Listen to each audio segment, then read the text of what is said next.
تو پیارے بچوں، آج میں آپ لوگ کو جو کہانی سنا رہی ہوں وہ ہے ایک ظالم بادشاہ کی۔ تو پیارے بچوں، پرانے وقت کی بات ہے کہ ایک بادشاہ تھا جو بہت ظالم ہوا کرتا تھا۔ وہ اپنی رعایا پر بہت ظلم کرتا تھا اور جو بھی کوئی مہمان آتا تھا اس کے ساتھ بادشاہ بہت برا سلوک کرتا تھا۔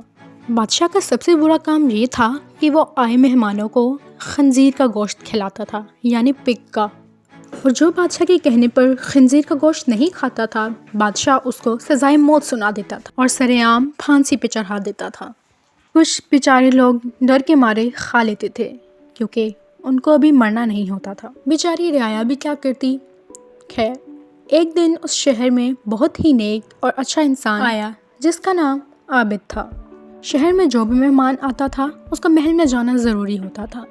لوگ بالکل بھی نہیں چاہتے تھے کہ عابد خنزیر کا گوشت کھائے۔ تو محل میں ایک کام کرنے والے نے عابد سے کہا کہ میں بالکل بھی نہیں چاہتا کہ آپ خنزیر کا گوشت کھائیں۔ آپ ایسا کریں کہ مجھے کچھ رقم دے دیں تاکہ جب مجھے بادشاہ خنزیر کا گوشت لانے کو کہیں تو میں آپ کے لیے بکرے کا گوشت لے آؤں۔ تو عابد نے اس آدمی کو رقم دے دی تاکہ وہ جب جائے تو وہ بکرے کا انتظام کر دے۔ عابد محل جا چکا تھا اور بادشاہ نے اس سے وہی فرمائش کی جو وہ ہر آنے والے مہمان سے کرتا تھا، اور پھر بادشاہ نے حکم کیا کہ خنزیر کا گوشت لایا جائے۔ اسی آدمی نے خنزیر کی گوشت کی جگہ بکرے کا گوشت رکھ دیا اور پھر بادشاہ نے عابد سے کہا کہ اس کو کھاؤ۔ سب لوگ بہت پریشان تھے کیونکہ وہ نہیں چاہتے تھے کہ عابد جیسا نیک انسان خنزیر کا گوشت کھائے۔ اور پھر بچوں، آپ لوگ کو پتہ ہے عابد نے کیا کیا؟ عابد نے خنزیر کا گوشت کھانے سے انکار کر دیا۔ سب لوگ بہت پریشان ہو گئے کہ یہ عابد کیا کر رہا ہے۔ بادشاہ نے اسے کہا کہ میں تمہیں آخری دفعہ کہہ رہا ہوں، اگر تم نے نہ کھایا تو میں تمہیں قتل کر دوں گا۔ عابد کو بادشاہ کی بات سے کوئی فرق نہیں پڑا اور پھر عابد کو پھانسی والی جگہ پر لے جانے لگے۔ راستے میں اسی محل کے نوکر نے عابد سے کہا کہ جب میں نے بکرے کا گوشت رکھا تھا تو آپ نے کیوں نہیں کھایا؟